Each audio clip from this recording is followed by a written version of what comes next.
तो previous video में हम बेड्स इन पैरेलल और सीरीज जो है वो डिटेल में डिस्कस कर चुके हैं। तो एक ओवरव्यू ले लेते हैं कि हमारे पास जब भी हमारा जो फ्लो है, सिंगल फ्लो एक वक्त में एक बेड को इनकाउंटर करेगा तो वो हमारे पास पैरेलल फ्लो आ जाएगा, और अगर हमारे पास जो फ्लो है वो एक वक्त में एक से ज़्यादा बेड्स को इनकाउंटर करेगा तो वो हमारे पास सीरीज फ्लो आ जाएगा। हम समझने के लिए इस तरह भी समझ सकते हैं। ठीक है, अच्छा, तो हमारे पास हमने एवरेज निकालना है। चलिए, तो हमारे पास जो फ्लो होगा उसका परमेबिलिटी जो होगी उसका एवरेज निकालना है। तो हम जब हमारे पास बेड जो है वो पैरेलल में होंगे तो हम एवरेज निकालेंगे इनका अर्थमेटिक मीन के थ्रू। चाहिए, जबकि हम अगर हमारे पास बेड जो होंगे वो सीरीज में होंगे तो हम जो इनका एवरेज निकालेंगे वो हार्मोनिक मीन के थ्रू निकालेंगे। सही है, हार्मोनिक मीन के थ्रू निकालेंगे।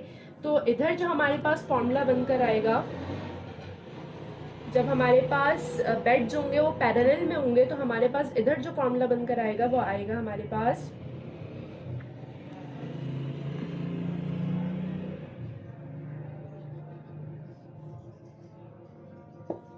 जो हमारे पास सिंगल बेड की, जैसे अगर हम देखें तो बेड 1 की जो परमेबिलिटी है उसको मल्टीप्लाई करेंगे हाइट या एरिया जो भी होगा हमारे पास दिया हुआ होगा उससे मल्टीप्लाई करेंगे, और जो जो हमारे पास बेड 1, बेड 2, बेड 3 की परमेबिलिटी निकल कर आएगी उसको हम लोग ऐड कर लेंगे, जबकि हमारे पास उसको डिवाइड कर देंगे हम लोग जो टोटल एरिया या हाइट हमें दी हुई होगी। ठीक है, इधर हमने लेंथ इसलिए नहीं ली क्योंकि लेंथ हमारे पास कांस्टेंट होगी, तो इसलिए लेंथ इस फॉर्मूले में नहीं है। जबकि अगर हम इधर बात करें सीरीज के फॉर्मूले में तो हमारे पास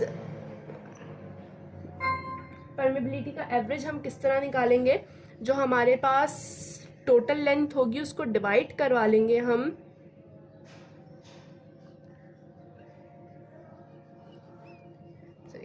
तो इधर जो है ये हार्मोनिक मीन के थ्रू हम एवरेज निकालेंगे और इधर जो है हम अर्थमेटिक मीन के थ्रू एवरेज निकालेंगे।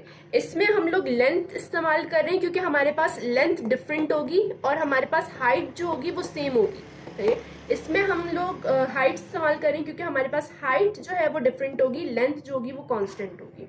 इसके अलावा हम जरा सा सीरीज और परमिएबल बेड्स का कॉन्सेप्ट देख लेते हैं वेल्स के अंदर।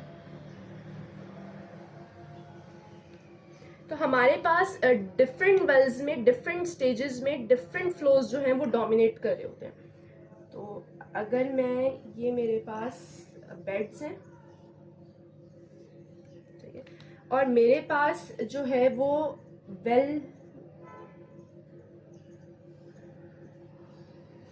ये जो है मेरा वेल है, ठीक है, तो मेरे पास जब भी मेरा वेल जो होगा वो इस तरह होगा, जो मेरे पास वर्टिकल वेल होगा तो मेरे पास जो फ्लो डोमिनेट करेगा वो मेरे पास होगा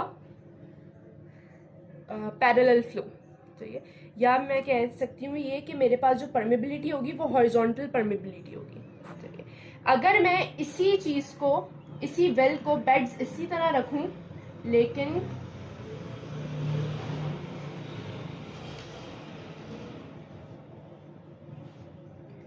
वेल जो है वो अपना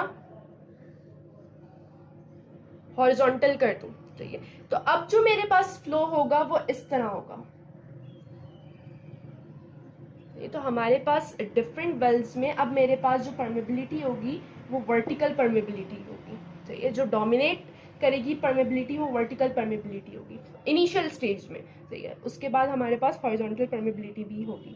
ठीक है, तो हमारे पास जब भी जो डिफरेंट स्टेजेस पे जो फ्लो है वो चेंज होता है।